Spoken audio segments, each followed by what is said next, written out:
That Christmas Eve, my daughter-in-law didn't just lose her patience. She lost her mind.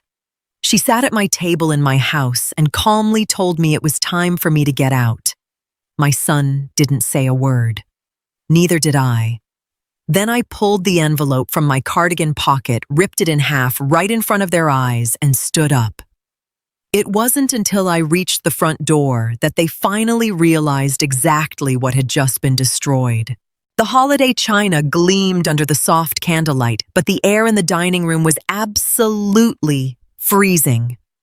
Martha, 64 and sharp as a tack, sat straight-backed at her own table, watching her daughter-in-law, Chloe. Chloe was carving the roast as if the house already belonged to her, while Martha's son, Julian, just stared blankly down at his plate. This was the first Christmas since Martha's husband had passed away, and Chloe had clearly decided it was time for a hostile takeover. "We've been doing some thinking, Martha," Chloe said, setting the carving knife down with a sharp, deliberate clink against the platter. "This house is way too big for a single woman. Julian and I need room to build our future. We think it's time you looked into an assisted living facility. You should pack up after the new year and hand over the keys." Julian didn't even look up. His silence felt like a knife in the back. He was completely letting his wife lead the charge to claim the home Martha and her late husband had spent 30 years paying off. Chloe offered a cold, smug little smile, fully expecting the older woman to burst into tears or start begging. But Martha didn't cry. Instead, a deep, crystal-clear calm washed over her, freezing out any room for grief. She realized in an instant that arguing was useless. If you don't draw a line in the sand, people will walk right over you. Martha reached into her pocket and pulled out a thick white envelope. She had gone to the bank that morning to withdraw $10,000 in cash money she had intended to give them as a massive Christmas surprise to help put a down payment on a new car. Holding Chloe's gaze, she brought the envelope directly over her plate and with a slow, deliberate tear ripped it right down the middle. The sound of tearing paper sliced through the quiet room. Chloe and Julian stared, completely paralyzed, as the shredded pieces fell apart, exposing the crisp hundreds inside. Before either of them could even find their voices, Martha calmly stood up, grabbed her purse from the back of the chair, and walked out to the foyer. She slipped into her coat, opened the front door, and stepped out into the freezing December night without a single glance backward. As she started her car in the driveway, the muffled sound of Chloe's blood-curdling scream echoed from inside the house. Martha spent the night at a cozy, clean boutique hotel just outside the city center, a place she and her husband used to love. The room was simple but warm, and the quiet was exactly what she needed. Over breakfast, she sipped her coffee and mapped out her next moves. She wasn't the type to roll over and play dead, but she wasn't a screamer either. The suburban house was entirely in her name. Her husband's will had seen to that. Julian didn't own a square inch of it. He only had a conditional rent-free arrangement to live in the finished apartment above the garage. Around 11 that morning, Martha drove back home. She knew Chloe and Julian probably thought they had broken her. When she walked into the kitchen, she found the two of them sitting at the table, surrounded by leftover food and the shredded cash, which Chloe was frantically trying to piece back together with Scotch tape. The bank was never going to replace bills that badly mutilated without a mountain of red tape, especially since Martha had torn right through the serial numbers. "That was our money," Chloe shrieked the moment Martha walked in, her voice shaking with rage. "You've completely lost your mind." Martha ignored the outburst entirely. She didn't even grant Chloe a glance, turning instead to Julian. "I'm here to pack some personal things. I'm going away for a few weeks. You two can stay in the garage apartment. The main house will be locked up starting today." Julian swallowed hard, looking miserable. "Mom, come on. You can't do this. Chloe didn't mean it like that. We just want what's best for you." I decide what's best for me, Martha said, her voice steady and unyielding. She walked into her bedroom, pulled out 2 large suitcases, and began packing her clothes, important documents, and her most cherished keepsakes. She didn't feel an ounce of pain, just the sheer relief of a woman finally taking back the wheel. Chloe stood in the doorway with her arms crossed, glaring, but Martha didn't give her the satisfaction of acknowledgement. She was setting her first real boundary, and she was just getting started. 2 days later, on a foggy Tuesday morning, a commercial van pulled into Martha's driveway. She hadn't called a lawyer. She'd called a local locksmith she'd known for over 20 years. Arthur greeted her warmly and went right to work. Martha wasn't just changing the front door lock. She had him replace the cylinders on the basement door and the interior deadbolt connecting the main house to the garage. Chloe hurried down the steps from the apartment, drawn by the loud buzz of the drill. Her face contorted with anger when she saw the locksmith. "What do you think you're doing? We live here too. We have a right to access the basement and the laundry room." Martha stood in the hallway, hands buried in her jacket pockets. "The apartment has its own separate outdoor staircase. You two barely used it because it was easier to trudge through my living room. As of today, the main house is private property. If you want to do laundry, you'll need to buy your own stackable unit for upstairs." "This has to be illegal," Chloe yelled. "No, it's my house," Martha replied evenly. She handed Arthur the cash for his work and took the heavy new keychain from him. She tested the lock herself. It turned smoothly, closing with a solid, satisfying metallic click. Julian came down next, looking visibly worn down by the non-stop tension. "Mom, please, can we just talk about this? Chloe is just stressed about our future." "Then Chloe needs to get a job instead of banking on inheriting my real estate," Martha countered. She handed Julian a single new key to the back garden gate, but nothing else. "You have your apartment upstairs. Everything else is officially off limits." Once the locksmith pulled away, Martha locked the door from the inside. For the first time in months, she took a deep, clear breath. The house smelled like cedar and clean polish, completely free of Chloe's heavy perfume. She knew the pressure would mount, but she was more than ready. January in New England was bleak gray and bitter cold. Martha spent her days sitting in her favorite armchair by the window, meticulously going over her finances. Since her husband's passing, she had been sending Julian $500 a month to cover his car payment. She had done it out of motherly love, but love required mutual respect. The next morning, Martha drove down to her local bank branch. She sat down with the account manager she'd known for a decade. With a few clicks of a mouse, the recurring monthly transfer to Julian's account was permanently canceled. While she was at it, she officially revoked the emergency power of attorney she had granted him over her savings account. It was a purely administrative task, quiet, precise, and final. 2 weeks later, on the 15th of the month, Martha's phone started ringing off the hook. She let it ring. By evening, there was a heavy, frantic pounding on the locked interior door in the hallway. Martha didn't open it. She just stood on her side of the wood. "What is it, Julian?" "Mom, the bank just bounced my auto loan payment. I'm short $500, and when I tried to transfer it from your savings, it locked me out." "What did you do?" Julian's voice was borderline panicked. "I stopped your allowance," Martha said calmly. "You are a 35-year-old man. If you want to drive a nice car, you need to pay for it yourself. My money stays with me." "But Chloe and I already budgeted for that money," he cried. "Then you'll need to adjust your budget," Martha replied. "Good night, Julian." She turned around and went back to the kitchen to put the kettle on.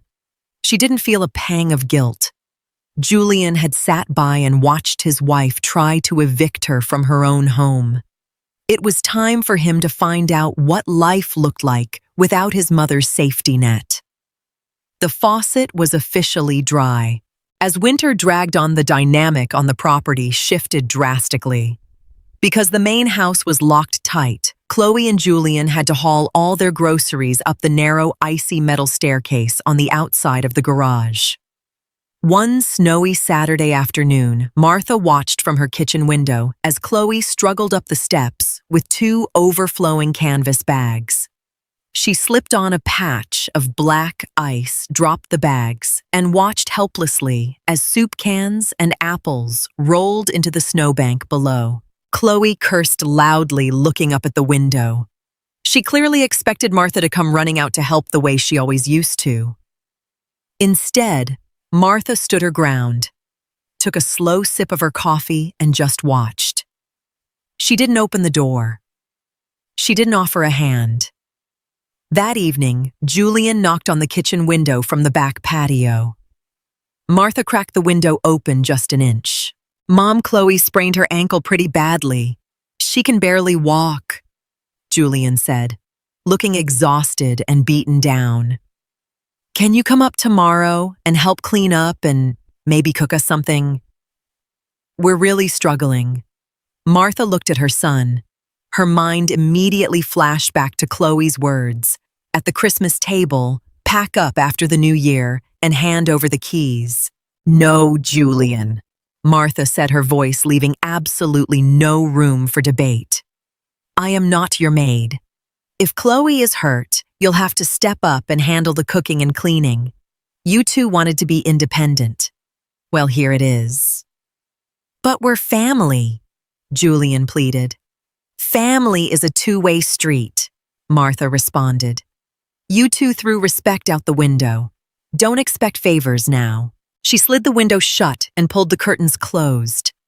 It wasn't easy seeing her son like that, but Martha knew that a single ounce of weakness now would give them an opening to take advantage of her all over again. She stayed firm. February brought a brutal cold snap, and heating oil prices skyrocketed.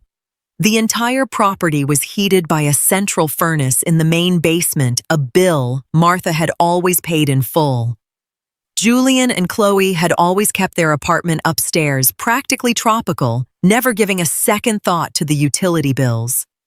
Martha decided that free ride was over too. She went down to the basement and adjusted the zone control valves for the garage apartment, capping the maximum temperature at 68 degrees, perfectly livable, but definitely not warm enough for Chloe's habit of walking around in a t-shirt in the dead of winter. Next, she printed out last year's heating bills, calculated the exact square footage of the apartment, and determined their fair share. She slid the itemized bill into their mailbox. Attached was a note stating that a monthly utility payment of $250 was due on the 1st of every month. That evening, Chloe intercepted Martha while she was pulling the trash cans down the driveway. Chloe's face was bright red this time from the cold, not just anger. "It is freezing up there. And what is this joke of a bill? Your husband promised we would never have to pay rent here." "My husband is gone, Chloe," Martha said smoothly, clicking the lid of the trash can shut. "And that arrangement was based on us living together in harmony. You aren't paying rent for the space, but you are paying for the energy and water you consume. If the money isn't in my account by the 5th, I'm turning the valve down another 5 degrees. You can't just freeze us out," Chloe hissed. 68 degrees is perfectly legal and completely standard. "Nobody is freezing," Martha replied with clinical detachment. "You have a choice: pay up or find somewhere else to live." She walked back inside and turned the deadbolt. Chloe was left standing in the freezing driveway, utterly powerless. The tables had turned for good. In early March, someone knocked on Martha's front door.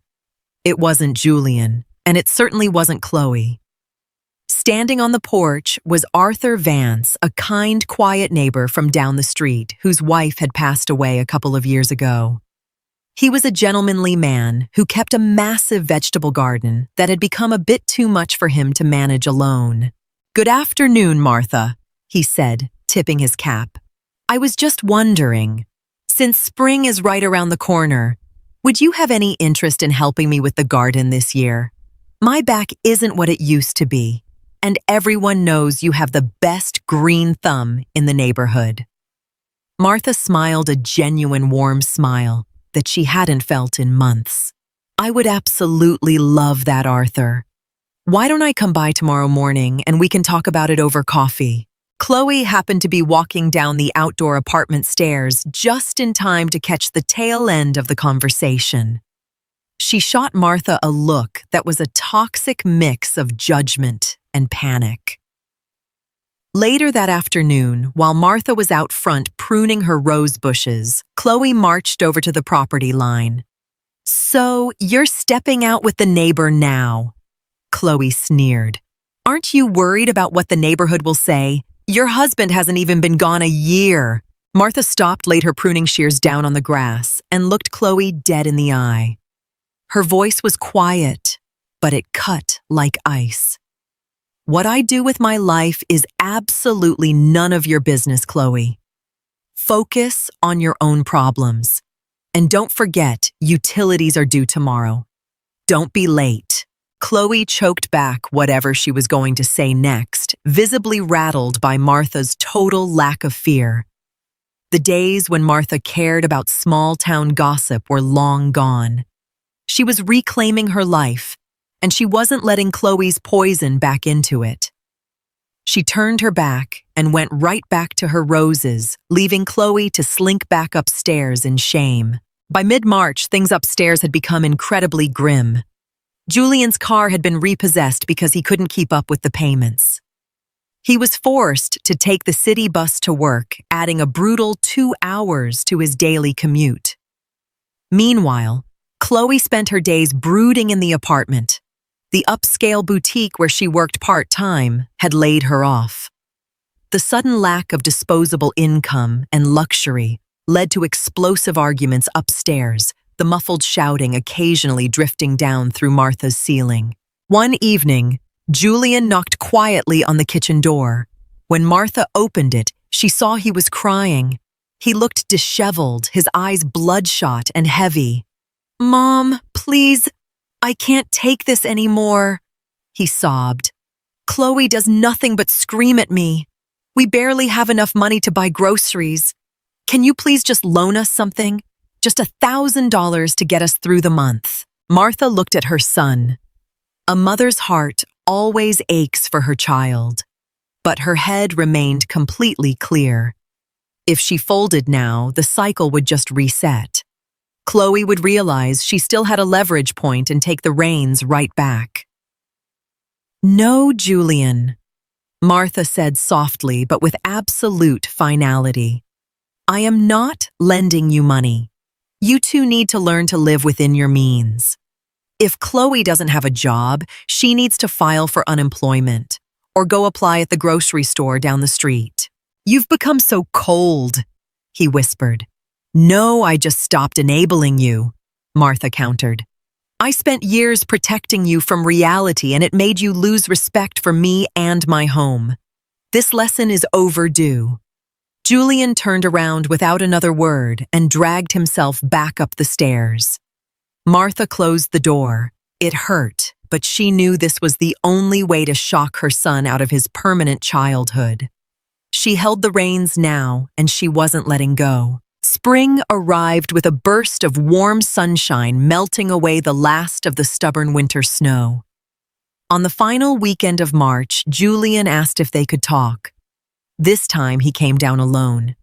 They sat out on the back patio where Martha had set the table, though only with 2 mugs of black coffee, no pastries. Julian sat with his head down, staring into his mug. "Mom, we get it. Specifically, I get it. Chloe and we're moving out. We found a small apartment closer to the city. It's tiny, but we can manage the rent since Chloe starts a new job next week." Martha nodded slowly. "That is a very wise decision, Julian. Being closer to the city will be good for you, and standing on your own 2 feet. will be the best thing that ever happened to your marriage. I'm so sorry for how we treated you on Christmas, Julian said quietly, unable to look her in the eye. Chloe thought you would just fold. And I was too much of a coward to stand up to her. I know, Martha said gently. The past is in the past. What matters is what happens next. You'll be completely moved out by the end of the month. I'm going to renovate the apartment and lease it out. A lovely young couple from down the road has already put down a deposit. Julian looked up genuinely surprised. He had clearly hoped to keep the apartment as a safety net in case things fell apart in the city. But Martha was sealing that exit for good. There was no running back to the nest.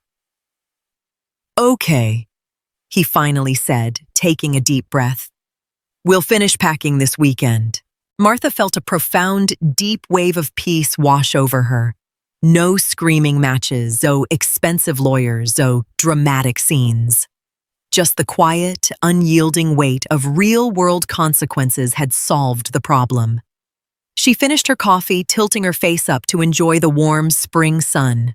Moving day was a quiet affair. A small rental truck sat in the driveway, and Julian and Chloe spent the morning carrying down their remaining boxes. Chloe didn't say a single word to Martha. She completely avoided eye contact, which suited Martha perfectly. When the truck finally backed out of the driveway and rumbled down the street, it felt as if a physical weight had been lifted off the entire property. Martha walked up the outdoor steps to the empty apartment. She opened every single window, letting the crisp, spring breeze chase out the stale, heavy energy of the last few months. The rooms were bare, but they had incredible potential. She would give the walls a fresh coat of clean white paint and lay down some nice hardwood flooring.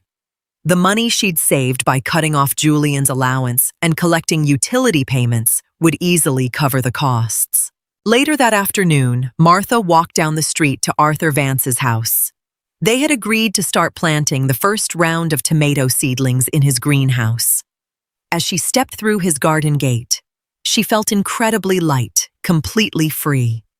She had protected her home, maintained her dignity, and taught her son the most important lesson of his life, all without ever losing her composure. She hadn't needed a courtroom. She just needed her own iron will and the quiet power of ownership. "There you are, Martha," Arthur called out, offering a warm, welcoming smile. "Just poured the coffee." "Perfect timing," Martha said, pulling on her gardening gloves. She looked back one last time at her beautiful, quiet home, sitting proudly down the street. It was fully hers again. Life was good when you finally decided to write the rules yourself. She turned back to Arthur, smiling, and walked forward into her future.